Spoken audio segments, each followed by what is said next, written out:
السلام علیکم، welcome to حقیقت نامہ۔ میرا نام سید سعد شاہ ہے۔ میرا ارادہ اب جلدی اس حویلی سے جانے کو تھا، کیونکہ وہ سایہ کسی بھی وقت میری جان لے سکتا تھا۔ میں غزل کا انتظار کر رہا تھا۔ میں سوچ رہا تھا کہ میں غزل کو کہہ دوں گا کہ میں اب اس حویلی میں نہیں رک سکتا، کیونکہ اس خوفناک بلی کا سایہ میرا پیچھا کرتے ہوئے اس حویلی میں آ گیا ہے۔ میں کافی دیر غزل کا انتظار کرتا رہا، لیکن وہ نہ آئی۔ میں نے گھڑی کی طرف دیکھا تو دن کے 11 بج رہے تھے۔ آخر کار میں تنگ آ کر اٹھ کھڑا ہوا اور کمرے میں سے باہر آ گیا۔ باہر بھی ہر طرف خاموشی چھائی ہوئی تھی۔ میرا دل ایک انجانے خوف سے دھڑکا ہوا تھا۔ مجھے یہ خاموشی کسی بڑے طوفان کا اشارہ لگ رہی تھی۔ میں نے مختلف کمروں میں جا کر دیکھا، لیکن مجھے غزل، مہیش اور وہ بڑھیا کہیں بھی نظر نہ آئیں۔ میں اپنے کمرے کی طرف جانے کے لیے مڑا ہی تھا کہ مجھے ہلکے ہلکے قہقہوں کی آوازیں سنائی دے رہی تھیں۔ میں نے غور کیا تو مجھے اندازہ ہو گیا کہ یہ آوازیں اس بند کمرے سے آ رہی تھیں، جس کے پاس میں نے اس سائے کو بھی دیکھا تھا۔ نہ چاہتے ہوئے بھی میرے قدم اس کمرے کی طرف اٹھنے لگے۔ میرا دل بری طرح دھڑک رہا تھا اور قدم لڑکھڑا رہے تھے۔ میں کمرے کے دروازے کے پاس پہنچا تو مجھے اندر سے مہیش کی آواز سنائی دی۔ مہیش کہہ رہا تھا، اب ہمیں عزت کا کام تمام کر دینا چاہیے۔ پہلے بھی اس کا دوست ارسلان یہاں سے بھاگ گیا ہے، کہیں یہ نہ ہو کہ عزت بھی ہمارے ہاتھوں سے نکل جائے۔ پھر مجھے غزل کی آواز سنائی دی، مہیش تم فکر نہ کرو، آخر ارسلان ہم سے بچ کر کہاں جائے گا، اسے تو ہماری بلی ہی ختم کر دے گی۔ غزل کی یہ بات سن کر مہیش نے خوفناک انداز میں قہقہے لگانے شروع کر دیے۔ اس کے قہقہے میں اب غزل اور بڑھیا کے بھی قہقہے شامل ہو گئے تھے۔ غصے سے میرا چہرہ سرخ ہونے لگا۔ میں نے ایک زوردار دھکا دے کر دروازے کو کھول دیا۔ دروازہ ایک جھٹکے سے کھلتا چلا گیا، لیکن اندر کا منظر دیکھ کر میری آنکھیں حیرت سے کھلی کی کھلی رہ گئیں۔ دل نے زور زور سے دھڑکنا شروع کر دیا، کیونکہ اندر کا منظر ہی کچھ ایسا تھا۔ غزل، مہیش اور بڑھیا کی شکلیں بہت ہی خوفناک حد تک بگڑی ہوئی تھیں۔ ان کے منہ سے 2 دانت باہر کو نکلے ہوئے تھے، منہ سے خون ہی خون لگا ہوا تھا اور ہاتھوں کے ناخن کافی حد تک بڑے ہوئے تھے۔ ان کے آگے ایک لاش پڑی تھی، جس کو وہ نوچ نوچ کر کھانے میں مصروف تھے۔ مجھے اپنے سامنے دیکھ کر وہ گھبرائے، لیکن پھر ان کے خوفناک قہقہے پورے کمرے میں گونجنے لگے۔ قہقہے لگاتے ہوئے ان کے چہرے اور بھی خوفناک ہو گئے تھے۔ آؤ آؤ عزت، مہیش نے خوفناک انداز میں مسکراتے ہوئے کہا۔ تم انسان نہیں، درندے ہو درندے، میں غصے سے چیخا۔ ہاں عزت، تم نے ٹھیک کہا، ہم انسان نہیں ہیں، لیکن ہمارا تعلق کسی مخلوق سے ہے، یہ کوئی جان نہیں سکتا۔ اگر کوئی جان لے کہ ہمارا تعلق کسی مخلوق سے ہے تو ہم اس کے آگے بے بس ہو جائیں گے۔ ہم لوگ صدیوں سے یہاں رہ رہے ہیں، لیکن کوئی بھی ہمیں نہیں جان سکا۔ جو بھی یہاں آتا ہے وہ واپس نہیں جاتا، بلکہ ہماری خوراک بن جاتا ہے۔ تمہارا دوست ارسلان بھی ہماری ہی قید میں تھا، لیکن وہ یہاں سے بھاگ گیا ہے۔ کوئی بات نہیں، لیکن پھر بھی وہ زندہ گھر نہیں جا سکے گا، اس کو تو ہماری بلی اپنا خوراک بنائے گی۔ اب تک کتنے ہی لوگ یہاں آئے اور ہماری خوراک بن گئے، جب کوئی انسان یہاں نہ آئے تو مہیش روزانہ قبرستان جاتا ہے اور قبرستان سے ایک تازی لاش نکال کر لے آتا ہے، اور پھر ہم اسے کئی روز تک کھاتے رہتے ہیں۔ لیکن زندہ انسانوں کا کچھ اور ہی مزیدار گوشت ہوتا ہے۔ اب ہم اس کی لاش کو نہیں بلکہ تمہیں اپنی خوراک بنائیں گے، غزل نے قہقہا لگا کر کہا۔ اور ہم تم کو جو روزانہ بھنا ہوا گوشت دیتے ہیں وہ انسانوں کا ہی گوشت ہوتا ہے۔ تم نے جتنا بھی گوشت کھایا ہے انسانوں کا ہی کھایا ہے، وہ مردہ انسانوں کا، بڑھیا نے مسکراتے ہوئے کہا۔ تمہارا دوست تو یہاں سے بھاگ گیا ہے، لیکن تم یہاں سے نہیں بھاگ سکتے، مہیش نے اٹھتے ہوئے کہا۔ مجھے ایسا لگا کہ جیسے میرا دل اچھل کر حلق میں آ گیا ہو۔ مہیش دھیرے دھیرے میری طرف بڑھ رہا تھا، مجھے اپنی موت یقینی لگ رہی تھی۔ میں وہاں سے بھاگنا چاہ رہا تھا، لیکن بھاگ نہیں پا رہا تھا۔ مہیش میرے پاس آ کر رک گیا۔ میں نے اس کی آنکھوں میں دیکھا تو میں ڈر کر 2 قدم پیچھے ہٹ گیا۔ اس کی آنکھیں بھی اس سائے کی طرح خوفناک تھیں۔ مجھے پیچھے ہٹتا ہوا دیکھ کر اس کے چہرے پر شیطانی مسکراہٹ پھیل گئی تھی۔ پھر اچانک ہی اس کی شکل بدلنے لگی۔ اب میرے سامنے مہیش کی جگہ وہ سایہ کھڑا تھا جس کو میں نے اپنا خون پیتے ہوئے دیکھا تھا۔ وہ سایہ یعنی مہیش میری طرف بڑھا اور اپنے لمبے دانت میری گردن میں گاڑ دیے اور میری فلک شگاف چیخیں پورے کمرے میں گونج گئیں۔ رک جاؤ مہیش، ایک جانی پہچانی آواز کمرے میں گونجی۔ مہیش نے گھبرا کر میری گردن سے اپنا سر اٹھایا۔ میں نے سامنے دیکھا تو میری جان میں جان آئی، کیونکہ سامنے ہی میرا دوست ارسلان کھڑا تھا۔ اس کے ہاتھوں میں ایک لکڑی تھی جس کے سرے پر آگ جل رہی تھی۔ ارسلان، میں نے کہا اور بھاگ کر اس کے پیچھے جا کھڑا ہوا۔ ارسلان، مجھے بچا لو ان سے، یہ مجھے مار ڈالیں گے۔ میں نے ڈرتے ہوئے کہا، اسجد بے فکر رہو، اب ان کا آخری وقت آ گیا ہے۔ ان کی موت آج یقینی ہے۔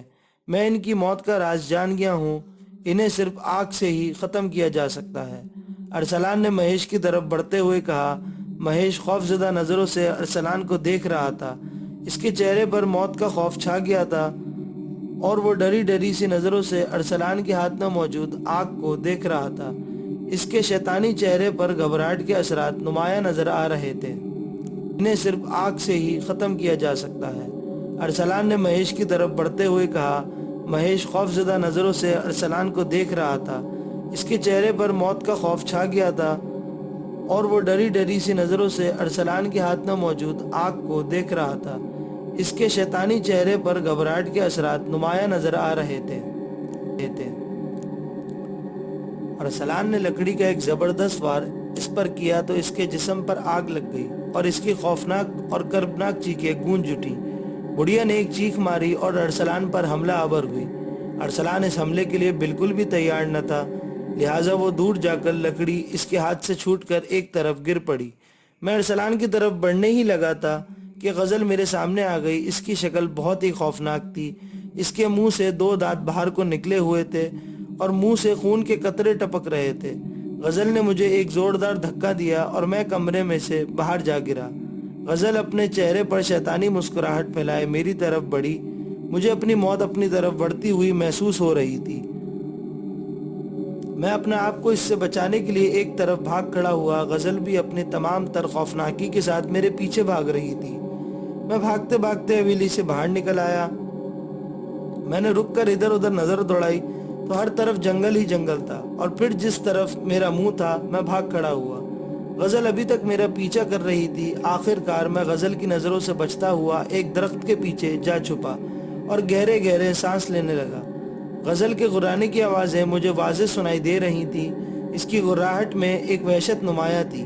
اس کی خوفناک اور دل کو دہلا دینے والی غراہٹ آہستہ آہستہ درخت کے قریب تر ہوتی جا رہی تھی۔ میرا دل بری طرح دھڑک رہا تھا۔ میں نے آہستہ آہستہ سے درخت کے پیچھے سے دیکھا تو غزل دوسری طرف جا رہی تھی۔ پھر تھوڑی دیر میں وہ جنگل میں کہیں گم ہو گئی اور میں نے سکھ کا سانس لیا۔ ابھی میں درخت کے ساتھ ہی کھڑا تھا، اپنی سانسیں بحال کر رہا تھا کہ مجھے اپنے پیچھے غراہٹ کی آواز سنائی دی۔ میں نے پیچھے دیکھا تو میرے سامنے غزل کھڑی تھی۔ اس کی آنکھوں میں وحشت اور چہرے پر ایک شیطانی مسکراہٹ رقص کر رہی تھی۔ پیچھے غراہٹ کی آواز سنائی دی۔ میں نے پیچھے دیکھا تو میرے سامنے غزل کھڑی تھی۔ اس کی آنکھوں میں وحشت اور چہرے پر ایک شیطانی مسکراہٹ رقص کر رہی تھی۔ دوستوں، اگر ابھی تک آپ نے ہمارا چینل سبسکرائب نہیں کیا تو نیچے موجود بیل آئیکن کو پریس کر دیں۔ میں پتھرائی ہوئی نظروں سے اسے دیکھے جا رہا تھا۔ اچانک ہی اس کا ہاتھ حرکت میں آیا اور اس نے مجھے پکڑ لیا اور اپنے لمبے لمبے دانت میری گردن میں گاڑ دیے اور میرے منہ سے نہ ختم ہونے والی چیخوں کا سلسلہ شروع ہو گیا۔ اچانک ہی غزل ایک بھیانک چیخ کے ساتھ وہاں سے ہٹی اور ادھر ادھر بھاگنے لگی۔ اس کے جسم کو آگ لگ چکی تھی اور وہ اس آگ میں جل رہی تھی۔ اس کی بھیانک اور کربناک چیخیں وہاں گونج رہی تھیں۔ میں نے سر اٹھا کر سامنے دیکھا تو میرے سامنے ارسلان کھڑا تھا۔ اس کے چہرے پر گہرے خراشوں کے نشان تھے جن سے خون بھی بہہ رہا تھا۔ میں اس کا یہ حال دیکھ کر تڑپ اٹھا۔ ارسلان کے ہاتھ میں آگ کی لکڑی اب بھی موجود تھی۔ ارسلان کی نظریں غزل پر جمی ہوئی تھی جس کی چیخیں اب مدھم پڑ چکی تھی، اور پھر غزل کا جلا ہوا جسم کوئلہ بن کر ایک طرف گر پڑا۔ میں نے اپنی گردن پر ہاتھ لگا کر دیکھا تو میری گردن سے خون بہہ رہا تھا، اور اب بھی میری گردن پر موجود سوراخوں سے خون بہہ رہا تھا۔ ارسلان، میں نے ارسلان کے پاس جا کر کہا۔ ارسلان نے آگ سے جلتی لکڑی ایک طرف پھینکی اور مجھے گلے سے لگا لیا۔ اسجد، میں نے ان درندوں کا خاتمہ کر دیا ہے۔ یہ اب دوبارہ کبھی بھی زندہ نہیں ہوں گے۔ ارسلان نے ہنس کر کہا۔ ارے عزت، تمہاری گردن سے تو خون بہہ رہا ہے۔ ارسلان نے پریشانی سے کہا۔ میں نے اپنی گردن پر دوبارہ ہاتھ لگایا تو میرا ہاتھ خون سے سرخ ہو گیا۔ ارسلان نے اپنی جیب سے رومال نکال کر میری گردن پر باندھ دیا تو مجھے کچھ سکون ملا۔ ارسلان، تم کیسے ہو؟ اس حویلی تک کیسے پہنچے؟ میں نے چلتے چلتے ہوئے پوچھا۔ عزت، میں اس خوفناک بلی کو دیکھ کر خوف زدہ ہو گیا تھا۔ پھر میں ایک طرف کو بھاگ نکلا۔ بھاگتے ہوئے میں اس حویلی تک پہنچ گیا تھا۔ میں نے حویلی کے دروازے پر دستک دی۔ تھوڑی دیر بعد مہیش نے دروازہ کھولا اور مجھے اندر لے گیا۔ حویلی کے اندر غزل اور بڑھیا بھی تھیں۔ مجھے دیکھتے ہی ان کے چہروں پر شیطانی مسکراہٹ پھیل گئی تھی، لیکن میں اس وقت ان کی مسکراہٹ کا مطلب نہیں سمجھا تھا۔ پھر میں نے اپنے اوپر بیتنے والی داستان ان کو سنا دی۔ مجھے تمہاری بہت فکر ہو رہی تھی۔ مجھے اپنے آپ سے شرمندگی محسوس ہو رہی تھی کہ میں تمہیں مشکل میں چھوڑ کر خود بھاگ گیا تھا۔ مجھے دل ہی دل میں خود سے نفرت ہونے لگی تھی اور مجھے پورا یقین ہو چکا تھا کہ تم ضرور اس خوفناک بلی کا شکار ہو گئے ہوگے۔ میں نے مہیش کے ساتھ جا کر پورا جنگل چھان مارا، لیکن نہ تم مجھے دکھائی دیے اور نہ ہی وہ خوفناک بلی دکھائی دی۔ پھر میں مہیش کے ساتھ حویلی واپس آ گیا۔ ارسلان نے مجھے تفصیل بتائی۔ ارسلان، پھر تمہیں کیسے پتا چلا کہ یہ انسان نہیں ہے؟ تم کیسے حویلی سے بھاگے اور تمہیں کس نے بتایا کہ انہیں صرف آگ سے ہی ختم کیا جا سکتا ہے؟ چلا کہ یہ انسان نہیں ہے۔ تم کیسے حویلی سے بھاگے اور تمہیں کس نے بتایا کہ انہیں صرف آگ سے ہی ختم کیا جا سکتا ہے؟ میں نے ایک ساتھ کئی سوال کر دیے۔ عزت، اس رات مجھے نیند نہیں آ رہی تھی کیونکہ مجھے تمہاری فکر تھی۔ میں کھڑکی کھول کر آسمان کی طرف دیکھ رہا تھا کہ حویلی کے دروازے پر دستک ہوئی۔ بڑھیا نے جا کر دروازہ کھولا اور تھوڑی دیر بعد بڑھیا اور غزل کسی کو اٹھائے ہوئے حویلی میں آئے۔ تھوڑی دیر بعد مہیش حویلی میں داخل ہوا۔ اس کے کندھے پر کوئی تھا اور وہ اسے اٹھائے حویلی کے اندر داخل ہو گیا۔ میں بھی کمرے سے باہر نکلا اور باہر آ گیا۔ باہر ہر طرف خاموشی چھائی ہوئی تھی۔ میں ایک کمرے کے پاس پہنچا تو مجھے بڑھیا، مہیش اور غزل کی ہنسنے کی آوازیں آنے لگیں۔ جب میں نے کمرے کا دروازہ کھولا تو میں نے دیکھا کہ غزل، مہیش اور بڑھیا کسی کی لاش کھانے میں مصروف تھی اور ان کی شکلیں بھی کافی خوفناک تھیں۔ میں وہیں گر کر بے ہوش ہو گیا۔ جب مجھے ہوش آیا تو میں اسی کمرے میں تھا جس میں وہ درندے لاش کو کھا رہے تھے، لیکن اب اس کمرے میں اس بڑھیا کے علاوہ کوئی بھی نہیں تھا۔ اچانک ہی مجھے باہر سے تمہاری آواز سنائی دی۔ میں نے کھڑکی سے جھانک کر دیکھا تو تم غزل اور مہیش کے ساتھ باتیں کرتے ہوئے ایک کمرے میں داخل ہو گئے۔ میں نے اس کمرے سے باہر نکلنے کی کوشش کی تو وہ بڑھیا ایک سایہ بن کر آئی اور پھر مجھے کچھ ہوش نہ رہا۔ جب مجھے ہوش آیا تو ہر طرف اندھیرا ہی اندھیرا تھا، مجھے کچھ بھی دکھائی نہ دے رہا تھا۔ اچانک ہی مجھے اپنے بازو پر چبھن سی محسوس ہوئی۔ میں نے اپنا دوسرا ہاتھ اپنی جیب میں ڈالا اور لائٹر نکال کر اسے جلایا تو مجھے مہیش دکھائی دیا۔ وہ میرے بازو سے خون پی رہا تھا۔ آگ کو دیکھ کر وہ ایک دم گھبرا گیا اور پیچھے ہٹ گیا۔ میں جلدی سے اٹھا اور ایک طرف بڑھ گیا، لیکن وہ کمرے سے نکل کر بھاگ گیا اور مجھے یقین ہو گیا کہ اس مخلوق کو صرف آگ سے ہی ختم کیا جا سکتا ہے۔ پھر میں بھاگتا ہوا جنگل میں آ گیا۔ میں نے درختوں کی سوکھی ہوئی لکڑیاں اکٹھی کی اور انہیں آگ لگا دی۔ اچانک ہی مجھے اپنے پیچھے گرراہٹ سنائی دی۔ میں نے پیچھے دیکھا تو وہی خوفناک بلی کھڑی تھی۔ میں نے آگ سے جلتی لکڑیاں اس پر پھینکی تو اسے آگ لگ گئی اور اس کا جسم دھواں بن کر غائب ہو گیا۔ صبح ہوئی تو میں نے ایک لکڑی اٹھائی اور تم کو بچانے کے لیے حویلی میں واپس آ گیا۔ وہ درندے تم کو ختم کرنے ہی والے تھے کہ میں ان کے سامنے آ گیا اور مہیش کو آگ لگا دی۔ اچانک ہی بڑھیا نے مجھ پر چھلانگ لگا دی اور میں دور جا کر گرا۔ بڑھیا نے اپنے لمبے ناخنوں سے میرا چہرہ نوچنا شروع کر دیا۔ پھر میں نے ہمت کر کے اسے دور پھینکا اور اسے بھی آگ لگا دی۔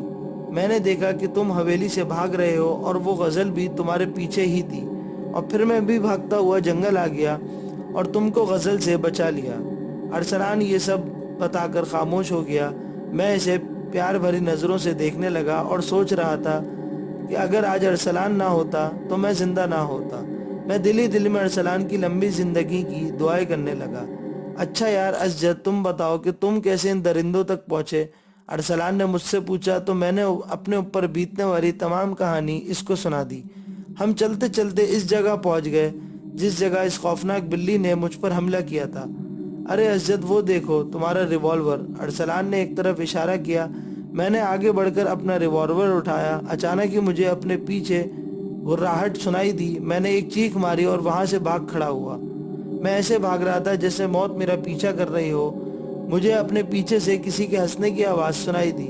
ہنسنے کی آوازیں سن کر میں بھاگتے بھاگتے رک گیا اور پیچھے مڑ کر دیکھا تو میں شرمندہ سا ہو گیا، کیونکہ ارسلان میری یہ حالت دیکھ کر ہنس رہا تھا۔